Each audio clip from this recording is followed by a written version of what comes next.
महासंकट का उदय उस क्षण हुआ जब समुद्र मंथन की गति अपने चरम पर थी। मंदराचल का विशाल शिखर कच्छप के दृढ़ आधार पर टिका सागर की अथाह गहराइयों को चीरता हुआ घूम रहा था। देव और दानव दोनों पक्षों के प्राणियों के नेत्रों में एक ही चमक थी, अमृत की आशा। परंतु नियति के गर्भ में जो छिपा था वो आशा से कहीं अधिक भयावह था। जैसे जैसे मंथन तीव्र हुआ, समुद्र का हृदय बेचैन होने लगा। लहरों में एक विचित्र कंपकंपी दौड़ी, दिशाएं मौन हो गईं और आकाश की छाया भी असामान्य प्रतीत होने लगी।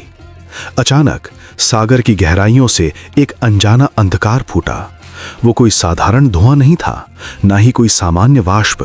वो था हलाहल, घोर, प्रचंड, सर्वनाशकारी विष। उसकी प्रथम झलक ही इतनी भयानक थी कि समस्त प्राणी स्तब्ध रह गए। विष की ज्वाला मानो स्वयं काल की सांस बनकर प्रकट हुई हो। उसकी उष्णता से वायु तपने लगी, जल की शीतलता विलीन होने लगी और पृथ्वी की स्थिरता डगमगाने लगी। त्रिलोक में एक अदृश्य आतंक फैल गया। देवताओं के मुखमंडल जो अभी तक उत्साह से दमक रहे थे, भय से पीले पड़ गए। दानवों की गर्वित दृष्टि भी डगमगा उठी। हलाहल की तीव्रता ऐसी थी कि उसके समीप जाना तो दूर, उसका स्मरण भी हृदय में सिहरन भर देता था। विष की लपटें आकाश को छूने लगीं और उनकी आभा में एक अजीब सी नीली चमक थी, सुंदर भी परंतु घातक भी। उसकी गंध इतनी तीक्ष्ण थी कि प्राणियों की चेतना विचलित होने लगी। नदियां मानो अपनी धारा रोक लेना चाहती थीं, पर्वत अपनी ऊंचाई खोने लगे और अग्नि भी उस विष के सामने क्षीण प्रतीत होने लगी।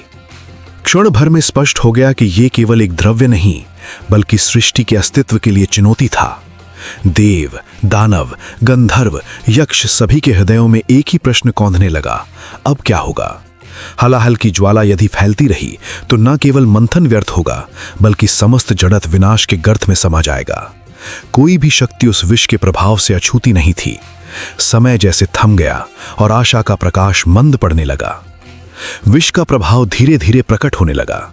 वृक्षों की हरियाली मुरझाने लगी, जीवों की श्वास भारी होने लगी और दिशाओं का संतुलन डगमगाने लगा, मानो प्रकृति स्वयं करुण पुकार कर रही हो।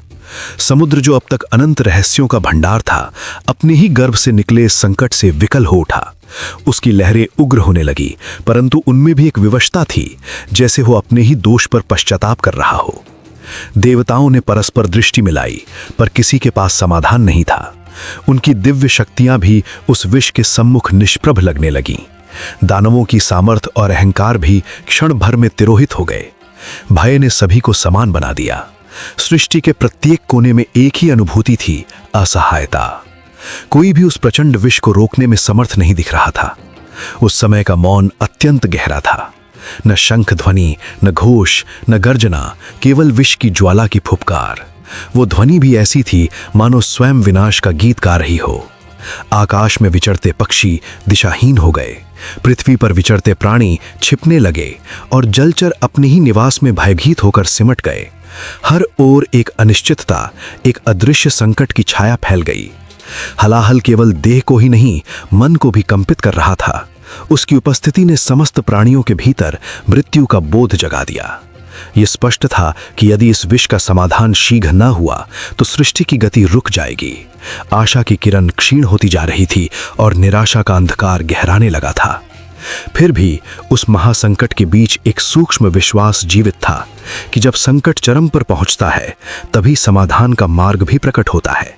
ये विश्वास ही देवताओं की अंतिम शक्ति बन गया। वे जानते थे कि ये विष किसी सामान्य उपाय से शांत नहीं होगा। इसके लिए आवश्यक थी एक ऐसी सत्ता, एक ऐसी शक्ति जो स्वयं भय और विनाश से परे हो। त्रिलोक की दृष्टि अब एक ही दिशा में मुड़ने लगी, उस महाशक्ति की ओर जो संतुलन और करुणा का प्रतीक थी। क्योंकि जब सृष्टि का अस्तित्व डगमगाने लगे, तब कोई ना कोई अवश्य उठता है जो समस्त भय को अपने भीतर समाहित कर ले। हलाहल का उदय भले ही महासंकट था, परंतु उसी में छिपा था एक दिव्य लीला का संकेत, त्याग, साहस और संरक्षण का शाश्वत संदेश। और इस प्रकार समुद्र मंथन का वो क्षण केवल भय का प्रतीक नहीं रहा, वो बन गया सृष्टि की परीक्षा का काल, जहां प्रत्येक शक्ति की सीमा उजागर हुई और धैर्य, करुणा और समर्पण का वास्तविक मूल्य प्रकट होने लगा। हलाहल की ज्वाला में त्रिलोक कांप उठा, पर उसी कंपकंपी में एक नई कथा का जन्म भी होने वाला था। एक ऐसी कथा जो युगों तक स्मरण की जाएगी। संकट की उस घड़ी में समस्त लोक मानो एक अदृश्य भय से आच्छादित थे। दिशाएं मौन थीं, पवन की गति में भी एक अनकही व्याकुलता थी। देवताओं के हृदयों में चिंता की तरंगें उठ रही थीं, जैसे सागर में तूफान से पहले बेचैनी छा जाती है। आकाश के विस्तृत विस्तार में भी एक गहन गंभीरता थी, मानो प्रकृति स्वयं आने वाले परिवर्तन का संकेत दे रही हो। देव सभा में एकत्रित सभी देव अपने अपने तेज के साथ उपस्थित थे, किंतु उनके मुखमंडलों पर प्रसन्नता के स्थान पर गंभीरता की रेखाएं स्पष्ट थीं। वो कोई साधारण परिस्थिति नहीं थी। समय ने जैसे अपनी चाल को भारी कर लिया था। देवताओं के मन में ये बोध था कि ये संकट केवल सामर्थ्य या अस्त्रों से दूर होने वाला नहीं, ये वो क्षण था जब बाहरी उपायों से अधिक आंतरिक श्रद्धा की आवश्यकता थी। सबके अंतर मन में एक ही नाम गूंज रहा था, वो नाम जो संहार में भी करुणा और मौन में भी आश्रय देता है। देवताओं ने एक दूसरे की ओर देखा। शब्दों की आवश्यकता नहीं थी, क्योंकि सभी के मन में एक ही भावना प्रवाहित हो रही थी। करुण स्वर में स्मरण का आरंभ हुआ। वो पुकार केवल ध्वनि नहीं थी, वो श्रद्धा का स्पंदन थी। प्रत्येक देव का हृदय उस पुकार में सम्मिलित था। प्रत्येक प्रार्थना में समर्पण का भाव था। जैसे जैसे स्मरण गहराता गया, सभा का वातावरण भी बदलने लगा। वहां उपस्थित प्रत्येक चेतना में विनम्रता का प्रकाश जागृत हुआ। वो क्षण था जब सामर्थ्यवान भी अपनी सीमाओं को स्वीकार कर रहा था और अहंकार का स्थान श्रद्धा ले रही थी। प्रार्थना की वो धारा धीरे धीरे व्यापक होने लगी। वो केवल देव सभा तक सीमित नहीं रही, बल्कि मानो समस्त दिशाओं में प्रवाहित होने लगी। उस स्मरण में कोई आग्रह नहीं था, केवल विश्वास था। वो विश्वास कि करुणा का स्रोत कभी शुष्क नहीं होता, और जो सृष्टि का संतुलन धारण करता है वो अपने भक्तों की पुकार अवश्य सुनता है। देवताओं के स्वर में एक अद्भुत एकता थी, न कोई भेद, न कोई स्पर्धा, केवल सामूहिक श्रद्धा। उसी क्षण प्रकृति के सूक्ष्म स्तरों में एक हलचल उत्पन्न हुई, मानो प्रार्थना की तरंगे लोक लोकांतरों को स्पर्श करती हुई आगे बढ़ रही हों। वो पुकार किसी दूरी से बंधी नहीं थी, वो भावना थी, और भावना की गति समय व स्थान से परे होती है। देवताओं का स्मरण जैसे जैसे गहन हुआ, उनके मन की व्याकुलता भी धीरे धीरे शांत होने लगी। आशा की एक मृदुल किरण उनके अंतर्मन में उदित होने लगी। कैलाश की दिशा में वो प्रार्थना मानो प्रकाश की धारा बनकर प्रवाहित हुई। वहां जहां मौन भी वाणी है और स्थिरता भी गति, हिम से आच्छादित शिखरों के मध्य जहां शांति की अनुभूति स्वयं में पूर्ण है, वो करुण पुकार सूक्ष्म कंपन के रूप में पहुंची। वहां का वातावरण सदा की भांति शांत था, किंतु उस शांति में भी एक जागरूकता थी, जैसे कोई सदा सजग करुणा सब पर दृष्टि रखे हुए हो। देवताओं की प्रार्थना में केवल भय नहीं था, उसमें विश्वास भी था। ये विश्वास कि करुणा मूर्ति कभी उदासीन नहीं होते। उनकी पुकार में समर्पण था, वो समर्पण जो सहायता की याचना से अधिक एक शरणागति का प्रतीक होता है। सभा में उपस्थित प्रत्येक देव के अंतर्मन में यह भावना दृढ़ हो चुकी थी कि समाधान बाहरी शक्ति में नहीं, दिव्य करुणा में निहित है। समय की धारा में वो क्षण विलक्षण था। प्रार्थना की शक्ति ने देवताओं के मन को एकाग्र कर दिया था। अब उनके स्वर में व्याकुलता कम, श्रद्धा अधिक थी। जैसे जैसे स्मरण गहराता गया, उनके भीतर का भय भी रूपांतरित होने लगा। जहां पहले चिंता थी, वहां अब एक धैर्यपूर्ण प्रतीक्षा का भाव था। श्रद्धा का प्रकाश धीरे धीरे संशय के अंधकार को दूर करने लगा। देवताओं को ज्ञात था कि करुणा का स्वरूप कभी विलंब नहीं करता, वो केवल उचित क्षण की प्रतीक्षा करता है। उनके हृदयों में अब एक स्थिर विश्वास था कि उनकी पुकार अनसुनी नहीं जाएगी। वो पुकार किसी प्रतिफल की अपेक्षा नहीं, बल्कि एक आंतरिक संबंध की अभिव्यक्ति थी। जैसे संतान संकट में माता पिता को स्मरण करती है, वैसे ही देवताओं ने उस परम करुणामय सत्ता का स्मरण किया। प्रार्थना के मध्य सभा में एक अद्भुत शांति उतर आई। वो शांति बाहरी मौन नहीं, आंतरिक स्थिरता की प्रतीक थी। देवताओं के मुखमंडलों पर अब पहले जैसी चिंता नहीं थी।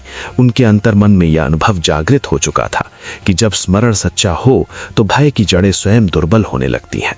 श्रद्धा ने उनके मन को स्थिर कर दिया था। दिशाएं जैसे उस पुकार को धारण किए थीं, प्रत्येक क्षण में वो भावना विद्यमान थी। देवताओं की चेतना अब भय से मुक्त होकर आशा में स्थिर हो चुकी थी। उन्हें प्रतीक्षा थी किसी दृश्य संकेत की नहीं, बल्कि उस करुणा की अनुभूति की जो सदा दृश्य होकर भी सर्व विद्यमान रहती है। ये वो अवस्था थी जहां प्रार्थना स्वयं साधना बन जाती है। देवताओं की पुकार अब केवल संकट से मुक्ति की याचना नहीं रही, बल्कि एक गहन आत्मसमर्पण का रूप ले चुकी थी। उनके अंतर्मन में ये बोध स्पष्ट था कि करुणा का आवाहन केवल शब्दों से नहीं, भावों की निर्मलता से होता है। और इसी निर्मल भाव में एक अदृश्य आश्वासन छिपा था। जैसे किसी शांत सरोवर में धीरे धीरे तरंगे स्थिर हो जाती हैं, वैसे ही देवताओं के मन भी स्थिर हो गए थे। संकट का भार अब भी था, किंतु श्रद्धा ने उसे सहने का धैर्य दे दिया था। ये धैर्य ही वो प्रकाश था जो किसी भी अंधकार को परास्त कर सकता था। देवताओं की पुकार में अब एक नई ऊर्जा थी, विश्वास की ऊर्जा, समर्पण की शक्ति। वो पुकार ब्रह्मांड के सूक्ष्म आयामों में प्रतिध्वनित हो रही थी, और उस प्रतिध्वनि में केवल याचना नहीं, एक अटूट संबंध की अनुभूति थी, भक्त और करुणा मूर्ति के मध्य। महासंकट की उस घड़ी में जब समस्त सृष्टि भय और अनिश्चितता के गर्त में डगमगा रही थी, महादेव का मन असीम शांति से भरा हुआ था। चारों ओर व्याकुलता थी, दिशाएं मौन थी, और देवों से लेकर साधारण जीवों तक हर हृदय में एक ही प्रश्न उठ रहा था, इस विनाशकारी विष से रक्षा कैसे होगी। उसी समय करुणा के सागर भगवान शिव ने एक ऐसा निर्णय लिया जो युगों तक त्याग और साहस का प्रकाशस्त्र बन गया। महादेव ने परिस्थिति को केवल संकट के रूप में नहीं देखा, बल्कि उसे सृष्टि की रक्षा के अवसर के रूप में स्वीकार किया। उनके लिए यह कोई साधारण चुनाव नहीं था, बल्कि एक दिव्य संकल्प था जिसमें स्वार्थ का कोई स्थान नहीं था। बिना हिचकिचाहट, बिना भय, उन्होंने विष को स्वयं ग्रहण करने का निश्चय किया। यह निर्णय केवल एक देवता का कार्य नहीं था, ये उस चेतना का परिचय था जो संपूर्ण जगत को अपने भीतर समेटे हुए है। शिव का ये संकल्प करुणा की पराकाष्ठा था। जब सभी दिशाएं समाधान खोजने में असमर्थ थीं, तब उन्होंने स्वयं को समाधान बना लिया। ये त्याग का वो रूप था जिसमें कोई प्रदर्शन नहीं, कोई अपेक्षा नहीं, केवल सृष्टि के प्रति अटूट प्रेम और दायित्व की भावना थी। महादेव का हृदय समस्त प्राणियों के दुख से स्पंदित था, और उसी स्पंदन ने उन्हें ये अद्भुत साहस प्रदान किया। वो क्षण सृष्टि के इतिहास में अद्वितीय था। विष की प्रचंडता के सामने भी शिव की दृढ़ता अडिग रही। उनके निर्णय में कोई द्वंद्व नहीं था, कोई संशय नहीं था। ये वो धैर्य था जो केवल वही धारण कर सकता है जिसने मोह और भय के बंधनों को पार कर लिया हो। महादेव का ये कदम दर्शाता है कि सच्चा साहस बाहरी शक्ति में नहीं, बल्कि भीतर की निश्चल करुणा में निहित होता है। इस निर्णय के पीछे केवल दैवी शक्ति नहीं, बल्कि गहन संवेदना का भाव था। महादेव ने सृष्टि के संतुलन को अपने अस्तित्व से अधिक महत्व दिया। उन्होंने ये नहीं सोचा कि विष का प्रभाव क्या होगा या उसका परिणाम कैसा होगा। उनके लिए केवल एक सत्य था, सृष्टि की रक्षा। यही त्याग का सर्वोच्च रूप है, जहां कर्तव्य ही पूजा बन जाता है। शिव का ये निर्णय मानव जीवन के लिए भी एक गहरा संदेश है। ये सिखाता है कि कठिन परिस्थितियों में महानता का मार्ग आत्महित से ऊपर उठकर परहित में निहित होता है। जब व्यक्ति अपने भय, अपनी सीमाओं और अपने संदेहों को त्याग देता है, तभी वो सच्चे अर्थों में करुणा और साहस का अनुभव कर सकता है। महादेव का उदाहरण बताता है कि सच्चा साहस बाहरी शक्ति में नहीं, बल्कि भीतर की निश्चल करुणा में निहित होता है। करुणा का ये संकल्प केवल एक घटना नहीं, बल्कि एक शाश्वत आदर्श है। ये दर्शाता है कि जब समर्पण पूर्ण होता है, तब असंभव भी संभव बन जाता है। महादेव ने विष को ग्रहण कर ये सिद्ध किया कि दया और प्रेम में वो शक्ति है जो विनाशकारी शक्तियों को भी निष्प्रभावी कर सकती है। उनका ये निर्णय एक मौन उपदेश है कि जीवन में ऐसे क्षण आते हैं जब व्यक्ति को स्वयं से परे जाकर निर्णय लेना होता है। वही निर्णय जो व्यक्तिगत सुख दुख से परे होकर व्यापक कल्याण को केंद्र में रखता है, युगों तक प्रेरणा का स्रोत बनता है। शिव का ये संकल्प इसी सत्य का साक्षात रूप है। महादेव की ये करुणा सृष्टि के प्रत्येक कण में गूंजती है। ये त्याग की वो ज्योति है जो अंधकार के बीच मार्ग दिखाती है। ये साहस का वो स्वर है जो भय को शांत करता है, और ये प्रेम का वो स्पर्श है जो समस्त अस्तित्व को आश्वस्त करता है कि जब तक करुणा जीवित है, संतुलन और आशा कभी नष्ट नहीं हो सकते। शिव का ये निर्णय हमें ये स्मरण कराता है कि महानता पद, शक्ति या वैभव में नहीं, बल्कि उस भावना में है जो दूसरों के लिए स्वयं को समर्पित कर सके। करुणा का ये निर्णय इसलिए अमर है क्योंकि इसमें केवल एक देवता का कृत्य नहीं, बल्कि समस्त जीवन के लिए एक शाश्वत मार्गदर्शन निहित है। समुद्र मंथन के उस विराट क्षण में जब हलाहल प्रकट हुआ, तब सृष्टि का संतुलन डगमगा उठा। दिशाएं मौन थीं, देवता विचलित थे और काल की गति मानो थम सी गई थी। उसी समय शिव का स्मरण हुआ, वो स्मरण जो आशा का अंतिम दीपक था, वो आह्वान जो करुणा के शिखर को पुकारता था। महादेव प्रकट हुए, शांत, स्थिर और अडिग। वो दृश्य अद्भुत था। विष की ज्वाला प्रचंड थी, उसकी तीव्रता अकल्पनीय, परंतु शिव के नेत्रों में कोई भय नहीं था, केवल धैर्य की उज्जवल आभा थी। उन्होंने हलाहल को स्वीकार किया, जैसे कोई पिता संतानों के कष्ट को स्वयं में समेट ले। ये कोई साधारण घटना नहीं थी, ये त्याग का शाश्वत प्रतीक था, करुणा का दिव्य स्वरूप था। शिव ने विष को अपने कंठ में धारण किया। विष का प्रभाव अत्यंत तीव्र था, उसकी शक्ति असहनीय, किंतु महादेव की संकल्प शक्ति उससे भी प्रबल थी। उन्होंने उसे हृदय तक नहीं जाने दिया। उनके भीतर का संतुलन, उनकी योग शक्ति, उनकी दिव्यता, सब मिलकर उस विष को वहीं रोक देते हैं। कंठ नीला हुआ, पर आत्मा अचल रही। समस्त जगत स्तब्ध था। देवता विस्मय में थे, ऋषि मौन थे, और प्रकृति स्वयं इस लीला की साक्षी बनी हुई थी। कोई शब्द पर्याप्त नहीं था, कोई वर्णन पूर्ण नहीं था, केवल अनुभूति थी, त्याग की, संरक्षण की और उस अदृश्य शक्ति की जो समस्त सृष्टि को धारण करती है।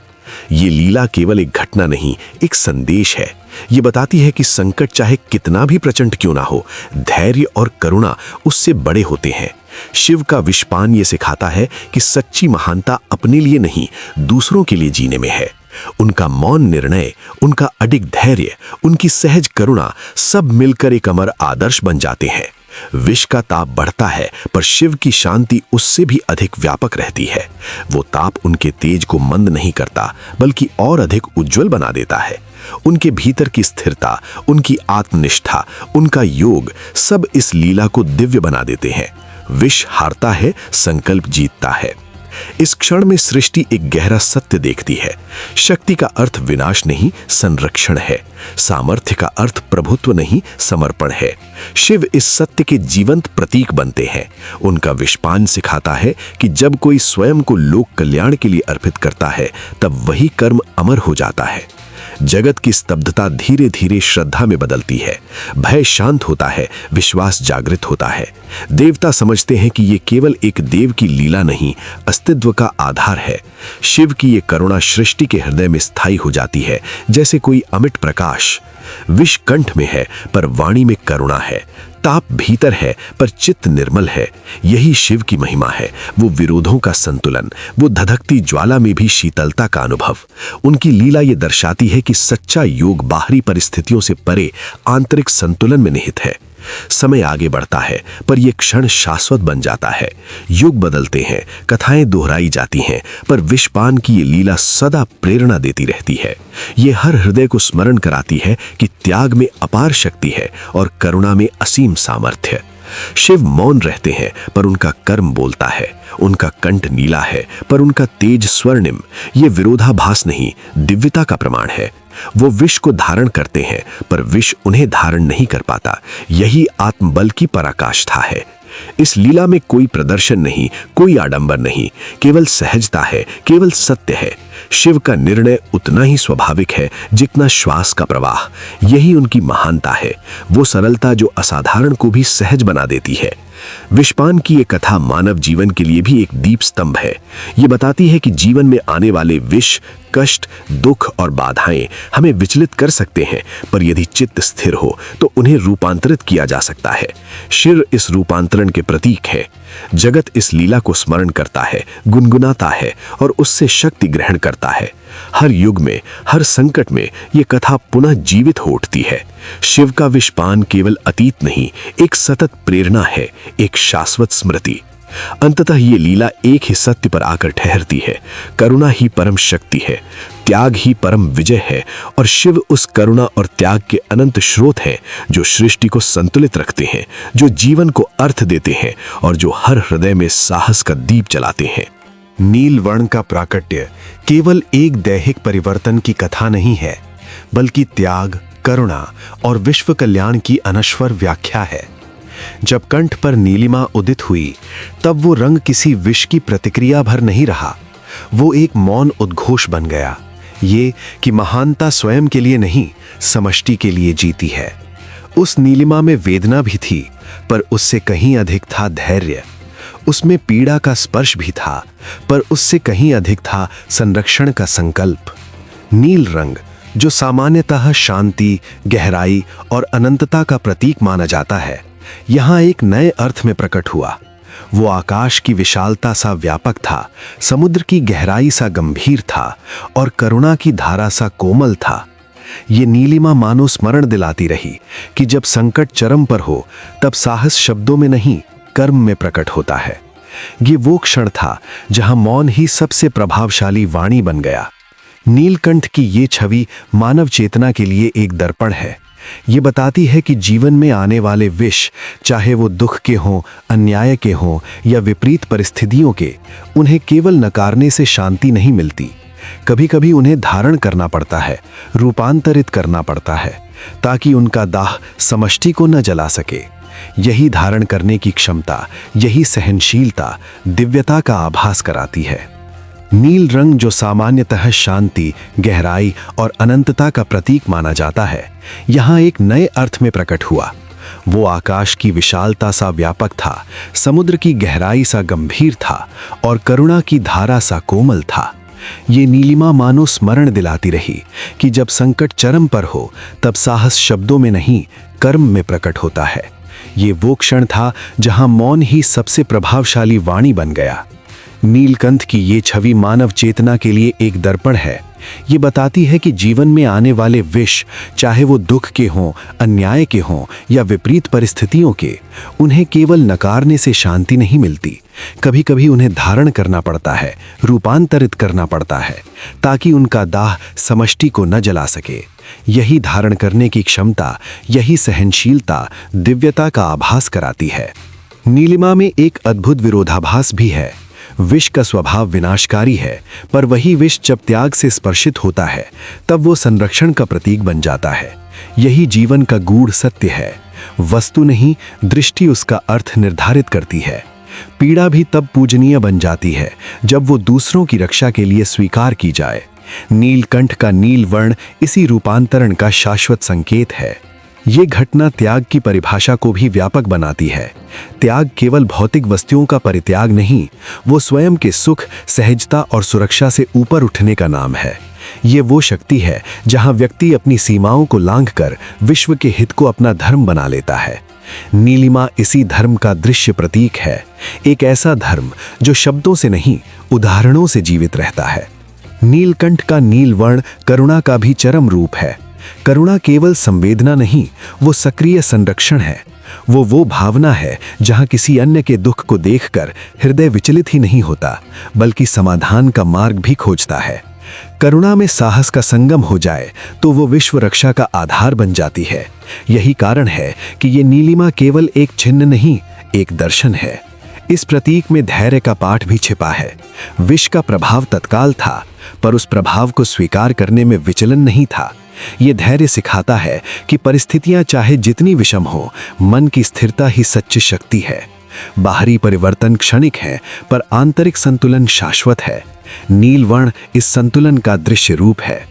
नीलकंठ की ये छवि मनुष्य को अपनी जीवन की ओर देखने का एक नया दृष्टिकोण देती है। जब जीवन में कटु अनुभव आते हैं, तब उन्हें केवल दुर्भाग्य समझना अधूरा दृष्टिकोण है। वे भी कभी कभी हमारे धैर्य, सहनशीलता और करुणा को प्रकाशित करने का माध्यम बनते हैं। विष भी तब वरदान बन सकता है जब उसे सही भावना से धारण किया जाए। नीलिमा में एक मौन चेतावनी भी है। शक्ति का वास्तविक अर्थ नियंत्रण में है, प्रदर्शन में नहीं। जो विष को नष्ट कर सकता था उसने उसे धारण किया। यही संयम की पराकाष्ठा है।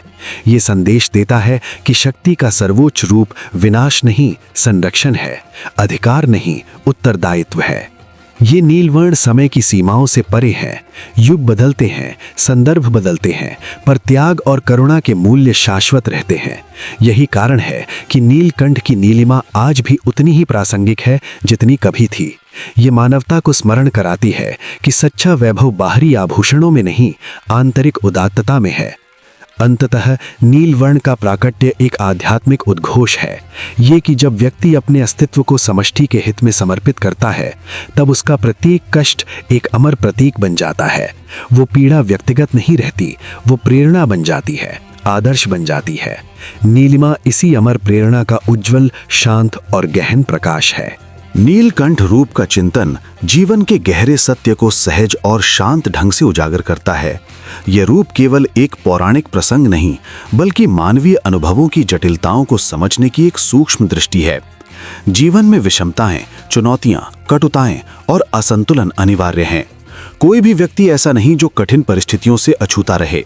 ऐसे में नीलकंठ का प्रतीक हमें सिखाता है कि संकट का अस्तित्व समस्या नहीं है, बल्कि उसके प्रति हमारा दृष्टिकोण ही वास्तविक निर्णायक तत्व है।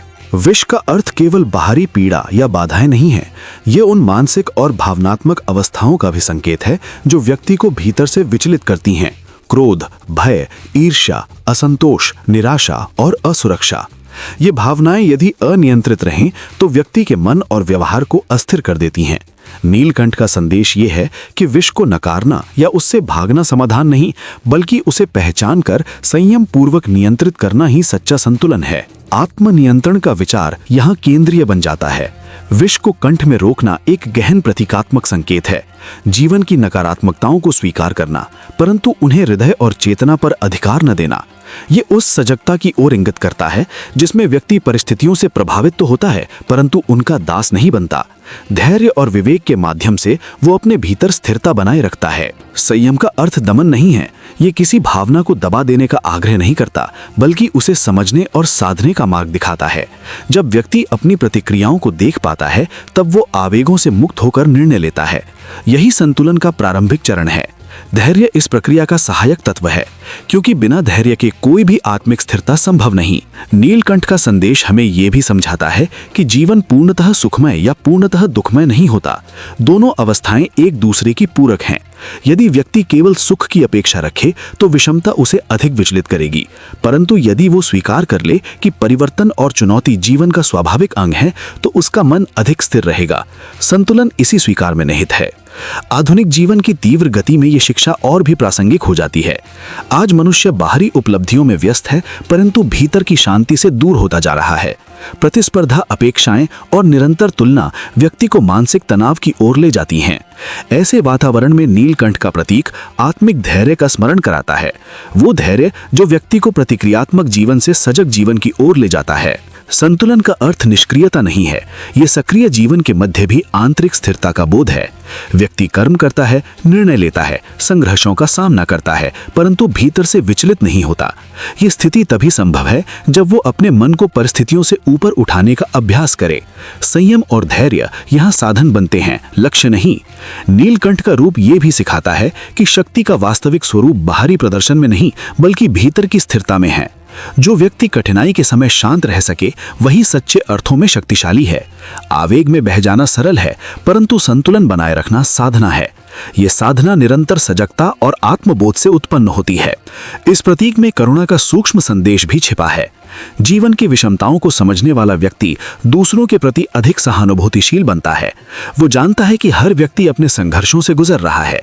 ये समझ अहंकार को कम करती है और संबंधों में मधुरता लाती है। संतुलन केवल व्यक्तिगत अवस्था नहीं, सामाजिक समरसता का आधार भी बनता है। अंततः नीलकंठ का संदेश जीवन के व्यापक दर्शन की ओर ले जाता है। ये बताता है कि संतुलन कोई बाहरी परिस्थिति नहीं, बल्कि आंतरिक स्थिति है। जब व्यक्ति अपने विचारों, भावनाओं और प्रतिक्रियाओं के प्रति जागरूक हो जाता है, तब वो विषमता में भी शांति का अनुभव कर सकता है। संयम और धैर्य उसके पथ प्रदर्शक बनते हैं। जीवन में विष आएंगे, परिवर्तन होंगे, चुनौतियां उपस्थित होंगी, ये अवश्यंभावी है। परंतु इन सब के बीच जो व्यक्ति अपने मन को संतुलित रख सके, वही वास्तविक स्वतंत्रता का अनुभव करता है। यही नीलकंठ रूप का शाश्वत संदेश है। विष को समझो, उसे नियंत्रित करो, परंतु उसे अपने अस्तित्व पर शासन मत करने दो। संतुलन ही शांति का द्वार है और धैर्य ही उसकी कुंजी। करुणा मानव हृदय का सबसे कोमल परंतु सबसे शक्तिशाली भाव है। ये वो दिव्य गुण है जो किसी भी अस्तित्व को महानता की ऊंचाइयों तक ले जा सकता है। जब करुणा त्याग के साथ मिलती है, तब वो केवल एक भावना नहीं रहती, बल्कि एक जीवन दर्शन बन जाती है। करुणा और त्याग की इसी अद्वितीय संगति का सर्वोच्च प्रतीक महादेव का वो स्वरूप है जिसमें वे लोक कल्याण के लिए स्वयं कष्ट सहते हैं। ये स्वरूप हमें ये समझाता है कि सच्ची महानता अधिकार, वैभव या शक्ति में नहीं, बल्कि दूसरों के दुख को अपना मानकर उसे कम करने के संकल्प में निहित है। महादेव का व्यक्तित्व स्वयं में एक विराट विरोधाभास का अद्भुत संतुलन है। वे सन्यासी भी हैं और गृहस्थ भी, विनाशक भी हैं और करुणामूर्ति भी। परंतु इन सभी रूपों में जो तत्व निरंतर विद्यमान रहता है, वो है उनकी असीम करुणा। करुणा वो शक्ति है जो उन्हें हर प्राणी के दुख के प्रति संवेदनशील बनाती है। त्याग वो साहस है जो उन्हें उस दुख को दूर करने के लिए स्वयं को समर्पित करने की प्रेरणा देता है। यही कारण है कि उनका प्रत्येक कार्य केवल एक घटना नहीं, बल्कि एक शाश्वत संदेश बन जाता है। त्याग का अर्थ केवल किसी वस्तु या सुख का परित्याग नहीं है। वास्तविक त्याग वो है जिसमें व्यक्ति अपने स्वार्थ, अपने अहंकार और अपने व्यक्तिगत सुखों से ऊपर उठकर व्यापक हित को प्राथमिकता देता है। महादेव का विषपान इसी त्याग का परम उदाहरण है। ये घटना केवल एक पौराणिक प्रसंग नहीं, बल्कि त्याग के उच्चतम आदर्श का प्रतीक है। इसमें हमें ये शिक्षा मिलती है कि जब समष्टि पर संकट हो, तब व्यक्ति का कर्तव्य केवल अपने संरक्षण तक सीमित नहीं रहना चाहिए। सच्चा धर्म वही है जिसमें दूसरों के लिए स्वयं कष्ट सहने की तत्परता हो। करुणा का एक महत्वपूर्ण आयाम है निस्वार्थता। जब करुणा किसी अपेक्षा से मुक्त होती है, तब वो सबसे पवित्र रूप धारण करती है। महादेव की करुणा इसी निस्वार्थता से परिपूर्ण है। वे किसी प्रतिफल, किसी प्रशंसा या किसी मान्यता की इच्छा नहीं रखते। उनका प्रत्येक निर्णय केवल लोक कल्याण की भावना से प्रेरित होता है। यही कारण है कि उनका त्याग केवल एक कार्य नहीं, बल्कि एक आदर्श बन जाता है जो युगों तक मानवता को प्रेरित करता है। महादेव का स्वरूप ये भी दर्शाता है कि करुणा में अपार शक्ति होती है। सामान्यतः शक्ति को बाहरी सामर्थ्य, अधिकार या नियंत्रण के रूप में देखा जाता है, परंतु वास्तविक शक्ति वो है जो दूसरों के दुख को समझ सके, उसे स्वीकार सके और उसे दूर करने के लिए साहस दिखा सके। करुणा व्यक्ति को भीतर से सशक्त बनाती है। त्याग उस शक्ति को सार्थक दिशा देता है। महादेव का जीवन इसी सत्य का प्रमाण है कि करुणा और त्याग का मेल ही सर्वोच्च शक्ति का स्वरूप है। करुणा का अर्थ दुर्बलता नहीं है। यह सहानुभूति का निष्क्रिय भाव नहीं, बल्कि सक्रिय संवेदनशीलता है। करुणा व्यक्ति को कर्म की ओर प्रेरित करती है। ये केवल दुख का अनुभव नहीं कराती, बल्कि उसे दूर करने की प्रेरणा देती है। महादेव की करुणा इसी सक्रियता का प्रतीक है। वे केवल संकट को देखते नहीं, बल्कि उसके समाधान के लिए स्वयं आगे आते हैं। उनका त्याग ये सिखाता है कि करुणा तभी पूर्ण होती है जब वो कर्म में परिवर्तित हो। त्याग का एक और महत्वपूर्ण पहलू है साहस। त्याग के लिए केवल संवेदनशीलता पर्याप्त नहीं, बल्कि अदम्य धैर्य और निश्चय भी आवश्यक है। जब व्यक्ति अपने व्यक्तिगत हितों से ऊपर उठता है, तब उसे अनेक प्रकार के आंतरिक और बाहरी संघर्षों का सामना करना पड़ता है। महादेव का निर्णय इसी साहस का द्योतक है। वे बिना किसी हिचकिचाहट के लोक कल्याण के लिए स्वयं कष्ट स्वीकार करते हैं। ये साहस हमें ये सिखाता है कि सच्चे त्याग में भय के लिए कोई स्थान नहीं होता। महादेव का त्याग केवल एक व्यक्तिगत निर्णय नहीं, बल्कि एक सार्वभौमिक संदेश है। ये संदेश हर युग, हर समाज और हर व्यक्ति के लिए प्रासंगिक है। ये हमें ये समझाता है कि जीवन का वास्तविक उद्देश्य केवल व्यक्तिगत सुख सुविधाओं की प्राप्ति नहीं है। जीवन की सार्थकता तब है जब व्यक्ति दूसरों के जीवन में प्रकाश और शांति का कारण बन सके। करुणा और त्याग के माध्यम से ही ये उद्देश्य पूर्ण हो सकता है। करुणा व्यक्ति को दूसरों से जोड़ती है। ये विभाजन को मिटाकर एकता का भाव उत्पन्न करती है। जब हम किसी के दुख को अनुभव करते हैं, तब हम उसके साथ एक अदृश्य संबंध स्थापित करते हैं। त्याग उस संबंध को मजबूत करता है। महादेव का आदर्श ये सिखाता है कि जब करुणा और त्याग का भाव समाज में व्यापक होता है, तब सामूहिक चेतना का उत्थान होता है। ये उत्थान केवल बाहरी प्रगति नहीं, बल्कि आंतरिक विकास का भी आधार बनता है। त्याग का एक गहन आध्यात्मिक अर्थ भी है। ये व्यक्ति को अहंकार से मुक्त करता है। जब व्यक्ति अपने स्वार्थों का परित्याग कर नीलकंठ की कथा केवल पौराणिक प्रसंग नहीं, बल्कि जीवन के गहन सत्य का प्रकाश है। ये हमें निरंतर स्मरण कराती है कि संकट और विषमताएं संसार का स्वाभाविक अंग हैं। समय बदलता है, परिस्थितियां बदलती हैं, परंतु जीवन की चुनौतियां सदैव उपस्थित रहती हैं। ऐसे क्षणों में साहस, धैर्य और करुणा ही मनुष्य के सच्चे सहायक बनते हैं। नीलकंठ का संदेश यही है कि शक्ति का सर्वोच्च रूप संरक्षण में है और साहस का श्रेष्ठतम स्वरूप त्याग में। जब हम इस कथा को मनन करते हैं तो पाते हैं कि ये केवल देवताओं की रक्षा का प्रतीक नहीं, बल्कि हर उस व्यक्ति की आंतरिक यात्रा का संकेत है जो कठिनाइयों से जूझता है। जीवन में अनेक बार परिस्थितियां विष समान प्रतीत होती हैं, कभी दुख के रूप में, कभी असफलता के रूप में, तो कभी भय और असमंजस के रूप में। नीलकंठ की प्रेरणा हमें सिखाती है कि इन विषमताओं से भागना समाधान नहीं, बल्कि उन्हें संयम और धैर्य से नियंत्रित करना ही सच्ची विजय है। ये कथा हमें आत्मबल का महत्व भी समझाती है। बाहरी शक्ति तब तक अधूरी है जब तक भीतर दृढ़ता और संतुलन न हो। साहस केवल कठिनाई का सामना करने में नहीं, बल्कि उस समय भी आवश्यक है जब सब कुछ असंभव प्रतीत हो। नीलकंठ का आदर्श बताता है कि संकट में घबराहट नहीं, बल्कि स्थिरता ही मार्ग प्रशस्त करती है। जब मन स्थिर रहता है, तब निर्णय स्पष्ट होते हैं और दिशा स्वतः प्रकट होती है। करुणा इस प्रेरणा का दूसरा महत्वपूर्ण आयाम है। शक्ति यदि करुणा से रहित हो तो वो कठोरता बन जाती है। नीलकंठ का संदेश है कि महानता दूसरों के लिए संवेदनशील बनने में है। सच्चा बल वही है जो स्वयं कष्ट सहकर भी दूसरों के कल्याण का विचार करे। ये करुणा केवल दया नहीं, बल्कि गहन समझ और सह अस्तित्व की भावना है। जब मनुष्य करुणा को अपनाता है, तब उसके भीतर का अहम धीरे धीरे विलीन होता है और प्रेम का विस्तार होता है। त्याग इस कथा की आत्मा है। त्याग का अर्थ केवल कुछ छोड़ देना नहीं, बल्कि उच्च उद्देश्य के लिए स्वयं को समर्पित करना है। नीलकंठ की प्रेरणा बताती है कि त्याग में ही शांति का बीज निहित है। जब हम अपने स्वार्थ से ऊपर उठते हैं, तभी सच्चे संतुलन का अनुभव होता है। त्याग हमें भीतर से मुक्त करता है और जीवन को व्यापक दृष्टि प्रदान करता है। संतुलन इस प्रेरणा का केंद्रीय तत्व है। संसार द्वंद्वों से भरा है, सुख और दुख, लाभ और हानि, आशा और निराशा।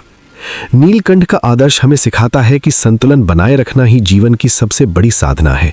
न अधिक आसक्ति, न अधिक विरक्ति, न अधिक भय, न अधिक उत्साह। संतुलन वो अवस्था है जहां मन शांत और विवेक जागृत रहता है। इसी संतुलन में निर्णयों की स्पष्टता और जीवन की स्थिरता निहित है। ये कथा हमें यह भी समझाती है कि हर संकट एक अवसर है। कठिनाइयां केवल बाधाएं नहीं, बल्कि आत्मविकास के द्वार भी हैं। जब मनुष्य साहस और धैर्य के साथ चुनौतियों का सामना करता है, तब उसका व्यक्तित्व परिष्कृत होता है। नीलकंठ की प्रेरणा यही कहती है कि विष को भी अमृत में रूपांतरित किया जा सकता है, यदि दृष्टिकोण सकारात्मक और मन संयमित हो। शाश्वत प्रेरणा का अर्थ है ऐसा संदेश जो समय, स्थान और परिस्थिति से परे हो। नीलकंठ का आदर्श हर युग में प्रासंगिक है, क्योंकि जीवन का संघर्ष कभी समाप्त नहीं होता। आज के युग में भी मनुष्य मानसिक तनाव, अस्थिरता और प्रतिस्पर्धा के विष से जूझ रहा है। ऐसे समय में ये कथा आंतरिक शांति, धैर्य और करुणा का मार्ग दिखाती है। अंततः नीलकंठ की प्रेरणा हमें ये सिखाती है कि जीवन का सार बाहरी उपलब्धियों में नहीं, बल्कि आंतरिक संतुलन में है। साहस हमें आगे बढ़ाता है, करुणा हमें मानव बनाती है और त्याग हमें महान बनाता है। जब ये तीनों गुण एक साथ विकसित होते हैं, तभी जीवन में सच्ची शांति और संतुलन संभव होता है। नीलकंठ का संदेश शाश्वत है। संकट में साहस रखो, शक्ति में करुणा रखो और हर परिस्थिति में संतुलन बनाए रखो। यही प्रेरणा जीवन को सार्थक, शांत और प्रकाशमय बनाती है।